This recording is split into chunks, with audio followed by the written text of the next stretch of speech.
नमस्कार दोस्त। तो भाई आज की इस वीडियो में फ्लिपकार्ट पे लेटर के बारे में कंप्लीट जानकारी देने वाला हूं। आखिर में फ्लिपकार्ट पे लेटर क्या होता है, फ्लिपकार्ट अकाउंट में फ्लिपकार्ट पे लेटर का ऑप्शन कहां पर मिलता है, इसे कैसे यूज किया जाता है, या फिर अगर आपके फ्लिपकार्ट अकाउंट पर फ्लिपकार्ट पे लेटर का ऑप्शन नहीं दिख रहा तो इसके लिए कैसे अप्लाई करें ताकि हमारे भी अकाउंट पर फ्लिपकार्ट पे लेटर का ऑप्शन दिखना स्टार्ट हो जाए। और काफी सारे यूजर्स ये भी कमेंट करते हैं कि भाई फ्लिपकार्ट पे लेटर से मोबाइल रिचार्ज किया जा सकता है या फिर किसी भी प्रोडक्ट को परचेज किया जा सकता है या फिर नहीं। और काफी सारे यूजर्स ये भी कमेंट करते हैं कि फ्लिपकार्ट पे लेटर से क्या क्या बेनिफिट हैं। सो दोस्त, अगर आप लोग भी एक फ्लिपकार्ट यूजर हो और आपके भी माइंड में ये सारे सवाल है ना, तो आज इस वीडियो को कंप्लीट देखना, क्योंकि आज की इस वीडियो में मैं आपको स्टेप बाय स्टेप एक एक पॉइंट को क्लियर करने वाला हूं। तो चलिए शुरू करते हैं। तो भाई वीडियो को कंटिन्यू करने से पहले आप लोगों से एक छोटी सी रिक्वेस्ट है, प्लीज आप लोग इस YouTube चैनल पर यानी कि SGG एजुकेशनल क्लास के चैनल पर जितना ज्यादा हो सके प्लीज सपोर्ट कीजिए, मेरे को साथ दीजिए ताकि मैं बहुत जल्द ग्रो कर सकूं। मैं आपको बता दूं, हाल फिलहाल में ही आप लोग काफी अच्छा सपोर्ट कर रहे थे मेरे को, मुझे काफी अच्छा रिस्पॉन्स भी देखने को मिल रहा था, लेकिन पता नहीं अब आप लोग फिर से सपोर्ट करना छोड़ दिए हो, क्या गलतियां हो गई है मुझसे ये तो मुझे पता नहीं, लेकिन प्लीज आप लोग फिर से मुझे सपोर्ट कीजिए। आप लोगों से जितना ज्यादा हो सके, जितना बन सके, यहाँ पर की सारी वीडियो को फेसबुक, इंस्टाग्राम, ट्विटर, व्हाट्सएप जो भी शेयरिंग प्लेटफॉर्म है वहां पर शेयर किया कीजिए ताकि और भी लोगों को जानकारी मिल सके और मुझे भी थोड़ा बहुत सपोर्ट मिल सके। सो प्लीज भाई सपोर्ट मी। अब बात करते हैं मेन मुद्दे की। दोस्त, आज के इस वीडियो में मैं आपको फ्लिपकार्ट पे लेटर के बारे में पॉइंट वाइज एक एक पॉइंट करके क्लियर करने वाला हूं कि आखिर में फ्लिपकार्ट पे लेटर क्या होता है, फ्लिपकार्ट पे लेटर फ्लिपकार्ट के अकाउंट पर कहां देखने को मिलता है, इसे कैसे यूज में लाया जाता है, इसके क्या क्या बेनिफिट हैं, क्या क्या एलिजिबिलिटी है, सारी जानकारी इस वीडियो में देने वाला हूं। ये हो सकता है कि वीडियो थोड़ी बहुत लंबी हो सकती है, इसलिए प्लीज आप लोग बोर मत होना, वीडियो को एंड तक देखना क्योंकि ये वीडियो काफी ज्यादा नॉलेजेबल भी होने वाली है। तो दोस्तों, सबसे पहले बात कर लेते हैं कि आखिर में फ्लिपकार्ट पे लेटर का ऑप्शन फ्लिपकार्ट के अकाउंट पर कहां देखने को मिलता है। तो दोस्त, मैं आपको प्रैक्टिकली तो नहीं दिखा पाऊंगा, लेकिन इसके रिगार्डिंग मुझे काफी अच्छी जानकारी है, मैं आपको ओरली क्लियर कर देता हूं, आप खुद चेक कर लेना। देखिए, मैं आपको बता दूं, आप लोग अपने फ्लिपकार्ट अकाउंट को ओपन कीजिएगा तो वहां पर सबसे ऊपर कॉर्नर में लेफ्ट हैंड साइड में थ्री लाइन का ऑप्शन देखने को मिलेगा, उस पर क्लिक कीजिएगा तो वहां पर कई सारे ऑप्शंस आपको देखने को मिल जाएंगे।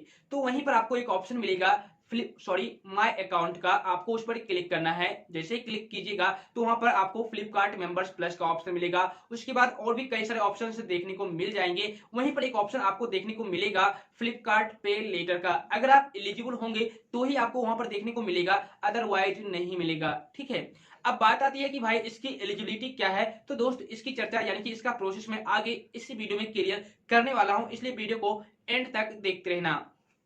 अब बात करते हैं कि ये फ्लिपकार्ट पे लेटर होता क्या है, मतलब कि फ्लिपकार्ट पे लेटर किसे कहते हैं।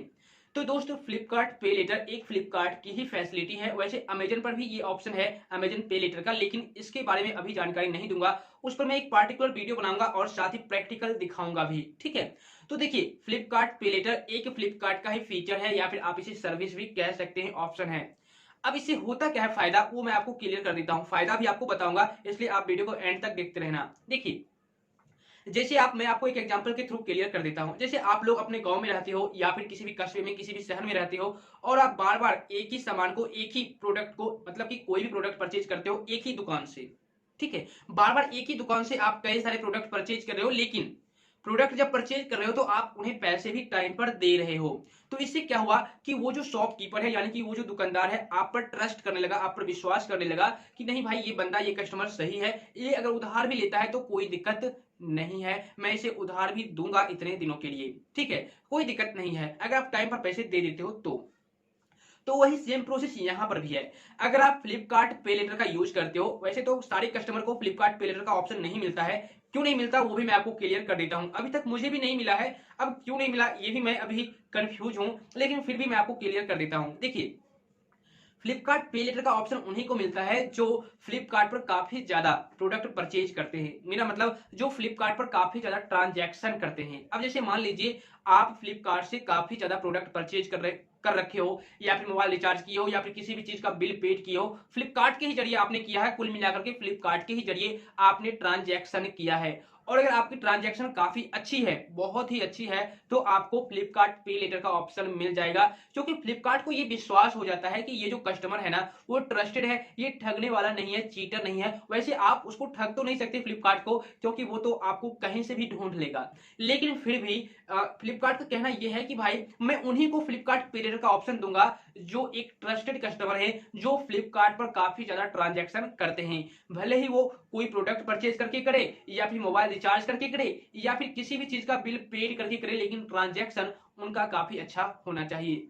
अब यहाँ पर बात आती है कि भाई ट्रांजैक्शन कितने तक का होना चाहिए, यानी कि इसकी एलिजिबिलिटी क्या है।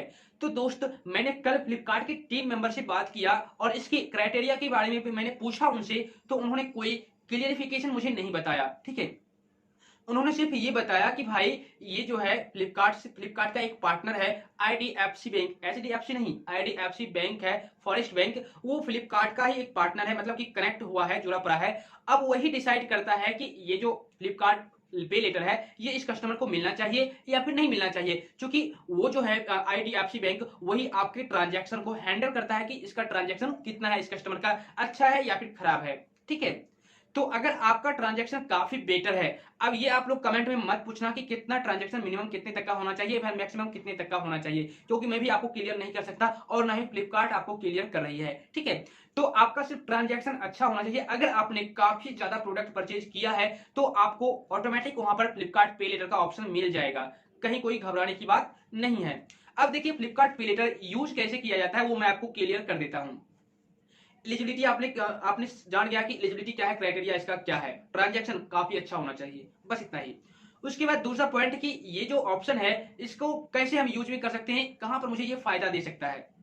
तो दोस्त मैं आपको बता दूं, जैसे मान लीजिए अभी आपके पास पैसे नहीं है या फिर आपके बैंक में पैसे नहीं है, ठीक है, भले ही आपके पास कैश भी ना हो या फिर आपके बैंक में भी पैसा ना हो, ठीक है, और मान लीजिए आज के डेट में या फिर आप नवंबर 1 तारीख को, जी हाँ नवंबर 1 तारीख को आप कोई प्रोडक्ट परचेज कर रहे हो और उसकी कीमत 5,000, 10,000, 15,000 है, या फिर आप मोबाइल रिचार्ज कर रहे हो 500, 600, क्योंकि आप फ्लिपकार्ट पे लेटर से आप अपना मोबाइल रिचार्ज कर सकते हो। एक बंदे ने मुझसे पूछा था कि फ्लिपकार्ट पे लेटर से मोबाइल रिचार्ज किया जा सकता है, तो भाई इसका आंसर है यस, आप लोग कर सकते हो। ठीक है, तो आप फ्लिपकार्ट पे लेटर से मोबाइल रिचार्ज कर सकते हो, प्रोडक्ट परचेज कर सकते हो, बिल पेड कर सकते हो, जो भी है सब कुछ कर सकते हो। तो मान लीजिए अगर आपने 1 तारीख को कोई प्रोडक्ट परचेज किया या फिर मोबाइल रिचार्ज किया 500 का, 600 का, ठीक है, और या फिर कोई भी बिल पेड किया, मान लीजिए नवंबर 1 तारीख को आपने ये सारा कुछ किया। अब आपके पास उस टाइम पैसे नहीं है, ठीक है, कैश भी नहीं है और बैंक में भी नहीं है, तो आप यहां पर फ्लिपकार्ट पे लेटर का यूज कर सकते हैं। इससे होगा क्या कि आप 1 तारीख को यानी कि 1 नवंबर को आपने अपना काम तो कर लिया, अब 1 महीने तक यानी कि 1 नवंबर से लेकर के 30 नवंबर तक अगर आपके पास पैसे नहीं भी हैं तो भी कोई दिक्कत नहीं है, आपको फ्लिपकार्ट नहीं मांगेगा। यानी कि अगर आप नहीं भी देते हो 1 महीने तक फ्लिपकार्ट को पैसे, तो आपको कोई दिक्कत नहीं है। यानी कि कुल मिलाकर के ये कहूं कि जैसे आप अपने अगल बगल के दुकान से सामान उधार लेते हो ना, उसी तरह आप यहां पर भी किसी भी प्रोडक्ट को उधार खरीद सकते हो या फिर मोबाइल रिचार्ज भी उधार कर सकते हो, और आप 1 महीने के बाद भी उसे पैसे दे सकते हो। ऐसा नहीं कि 2 दिन 4 दिन रुकना पड़ेगा, आपको 1 महीने का, वैसे तो 35 डेज का टाइम दिया जाता है आपको, 35 दिनों का, आप 35 दिन के अंदर अंदर आप पैसे उन्हें दे दीजिए, पेड कर दीजिए। ठीक है, लेकिन यहां पर एक कंडीशन है, कंडीशन ये है कि जैसे मान लीजिए आपने 1 नवंबर को परचेज किया कोई भी प्रोडक्ट उधार या फिर मोबाइल रिचार्ज किया उधार, तो आपको 1 नवंबर से लेकर के 30 नवंबर तक कोई दिक्कत नहीं होगी। लेकिन जैसे ही 1 तारीख आया, 1 दिसंबर आया, तो 1 दिसंबर से लेकर के आपको 5 दिसंबर तक वो पैसे पेड करने होंगे जो आपने उधार खरीदे थे। उसके जितने भी पैसे हैं आपको फ्लिपकार्ट पर पेड करने होंगे। ठीक है, अगर आप नहीं पेड करते हो 1 से 5 तारीख के अंदर, अगर आप पेड नहीं करते हो तो भाई आपको इंटरेस्ट जोड़ करके लिया जाएगा और इसका इंटरेस्ट काफी महंगा होता है। ठीक है दोस्तों, तो यहां पर आपको आईडीएफसी बैंक आपसे इंटरेस्ट लेगी, ना कि फ्लिपकार्ट। आईडीएफसी बैंक ये सारा कुछ हैंडल करती है तो वही आपसे इंटरेस्ट लेगी। अब मान लीजिए आपने 500 से नीचे का प्रोडक्ट कोई परचेज किया है या फिर मोबाइल रिचार्ज किया है और आप अगले महीने 1 से 5 तारीख तक के बीच पैसे पेड नहीं कर पाते हो, तो आपको 500 के नीचे, मान लीजिए आपने 200 300 का प्रोडक्ट परचेज किया, तो आपको वहां पर अगले महीने 6 तारीख को, अगर 5 से ज्यादा तारीख हो गया, डेट बढ़ गया, 6 तारीख हो गई ना, तो 6 तारीख तक में आपको 560 रुपये देने होंगे, ना कि सिर्फ 500, यानी कि 60 रुपये आपको एक्स्ट्रा लग जाएंगे। ठीक है। वहीं पर अगर आप लोग 500 से 1000 रुपए तक का प्रोडक्ट परचेज करते हो और 1 से 5 तारीख तक यानी कि नेक्स्ट मंथ 1 से 5 तारीख के बीच आप पैसे पे नहीं करते तो आपको वहां पर 125 रुपए एक्स्ट्रा देने होंगे यानी कि इंटरेस्ट देने होंगे। ठीक है। वहीं पर अगर आप लोग 1000 से 2000 के बीच परचेज करते हो और टाइम पर आप पैसे पे नहीं किए तो आपको वहां पर 175 रुपए और ऊपर से पेड करने होंगे। ये सारा मैं आपको इंटरेस्ट बता रहा हूं, ब्याज आपको देना होगा। वहीं पर अगर आप और भी ज्यादा प्रोडक्ट दामों का ज्यादा कीमतों का परचेज करते हो तो आपको 375 410 मतलब कि जैसे जैसे दाम बढ़ते जाएगा वैसे वैसे आपका इंटरेस्ट भी बढ़ते जाएगा। लेकिन वहीं पर अगर आप लोग 5000 से 15000 तक का कोई सामान परचेज करते हो और आपने टाइम पर पैसे पेड नहीं किए तो आपको 600 रुपये 600 रुपीज ऊपर से एक्स्ट्रा देना होगा ऐड करके इंटरेस्ट में। ठीक है।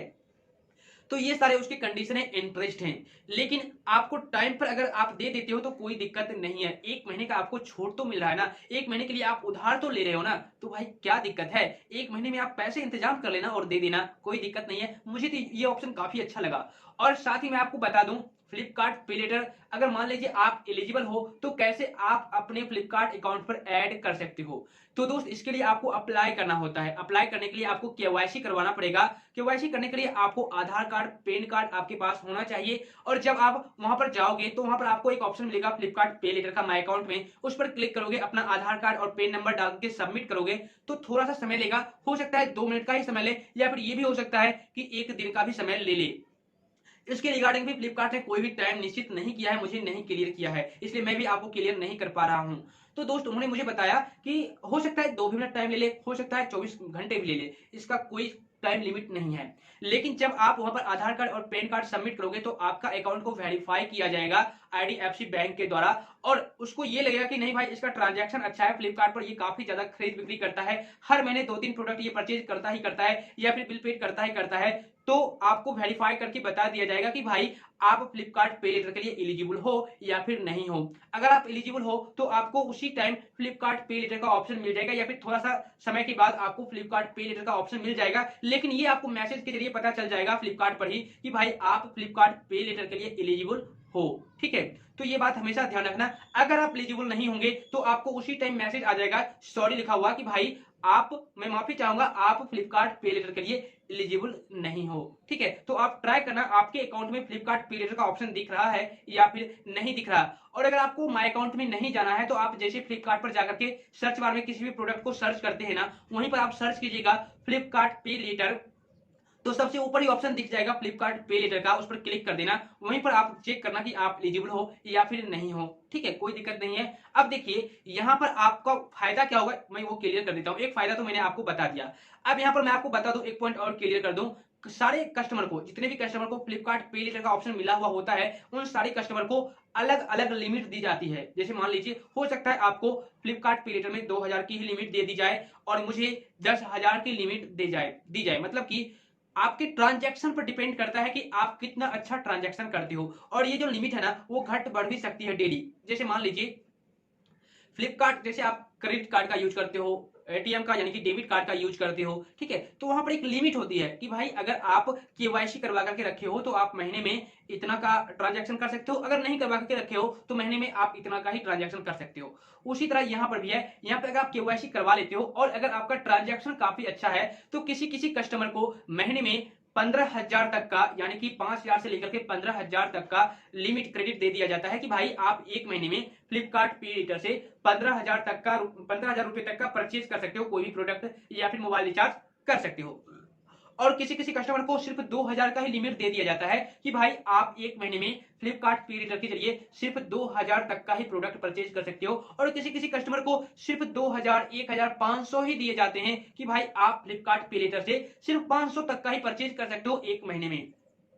अब यहाँ पर एक सवाल और आता है कि भाई मान लीजिए कि अगर फ्लिपकार्ट पे लेटर में मुझे 2,000 तक का ही लिमिट क्रेडिट दिया गया है या फिर 500 तक का ही लिमिट क्रेडिट दिया गया है, तो क्या मैं, मान लीजिए मैं एक मोबाइल रिचार्ज कर रहा हूं या फिर कोई प्रोडक्ट परचेज कर रहा हूं, उसकी कीमत है 1,000 रुपये। अब मैं ये चाहता हूँ कि मैं फ्लिपकार्ट पे लेटर का भी यूज करूँ और अपने बैंक अकाउंट से भी पैसे कटवा लूँ।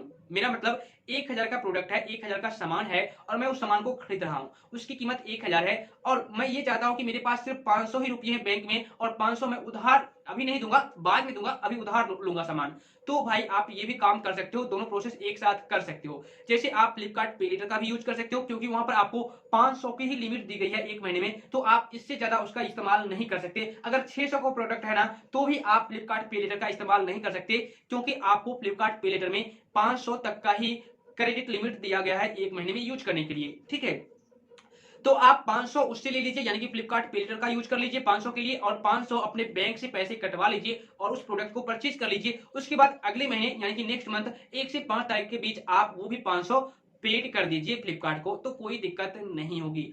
अब यहाँ पर एक सवाल और आता है कि भाई मान लीजिए मैं आज की डेट में, यानी कि आज तारीख कितना है 23 या फिर 24 है, मैं कंफर्म नहीं हूं, तो आज की डेट में मैं कोई प्रोडक्ट परचेज करता हूं तो नेक्स्ट मंथ मुझे 1 से 5 तारीख तक ही लिया जाएगा या फिर 23 से 24 के बीच या फिर 29 के बीच लिया जाएगा। मैं आपको क्लियर कर देता हूं। जैसे मान लीजिए आज 24 तारीख है, आज मैं कोई प्रोडक्ट परचेज कर रहा हूं, ठीक है, तो आज 24 तारीख है ना, 1 तारीख तो नहीं है, 1 अक्टूबर तो नहीं है, 24 अक्टूबर है। तो नेक्स्ट जो मंथ आने वाली है नवंबर, तो उसमें मुझे 24 नवंबर को रुपया दिया जाएगा या फिर 29 नवंबर तक रुपया लिया जाएगा, टाइम दिया जाएगा, या फिर एक ही नवंबर से 5 नवंबर के बीच मुझे जमा करना है। तो दोस्त आईडीएफसी जो बैंक है ना वो 1 नंबर से यानी कि हर एक महीने के 1 तारीख से 5 तारीख के बीच ही बिल को क्रिएट करती है, बनाती है। आप जो भी सामान उधार लेते हो उसका बिल क्रिएट करती है, तो आपको टाइम एक्सटेंड नहीं किया जाएगा। भले ही आप 30 नवंबर को लो या फिर 31 नवंबर को लो, इससे कोई लेना देना नहीं है। आपको नेक्स्ट मंथ 1 तारीख से 5 तारीख तक की ही टाइम दिया जाएगा, इसके ही बीच आपको प्रोडक्ट का पैसा पेड करना होगा, अदरवाइज आपको इंटरेस्ट देना पड़ेगा। ठीक है, टाइम एक्सटेंड नहीं किया जाएगा। तो दोस्त मुझे उम्मीद है अब आप लोग फ्लिपकार्ट पे लेटर के रिगार्डिंग सारी जानकारी ले चुके होंगे, आपको अच्छी तरह से जानकारी मिल चुकी होगी। लेकिन फिर भी अगर आपके माइंड में किसी भी तरह का सवाल रह गया हो तो नीचे कमेंट जरूर कर देना। तो आई होप दोस्त आज की यह वीडियो काफी ज्यादा पसंद आई होगी और साथ ही आपको नॉलेज भी काफी अच्छी मिल गई होगी। वीडियो अगर पसंद आई तो वीडियो के नीचे लाइक का बटन है उसे जरूर दबा देना, और अगर आप लोग मेरे को पहली बार देख रहे हो ना तो भाई क्या सोच रहे हो, चैनल को सब्सक्राइब कर दो, बेल आइकन को प्रेस कर दो और ऑल वाले ऑप्शन पर क्लिक करना मत भूलना। और इस वीडियो को जितना ज्यादा हो सके प्लीज शेयर जरूर कर देना ताकि थोड़ा बहुत हमें भी सपोर्ट मिल सके। तो फिर मिलता हूं आपसे फिर एक नई वीडियो के साथ, तब तक के लिए वंदे मातरम।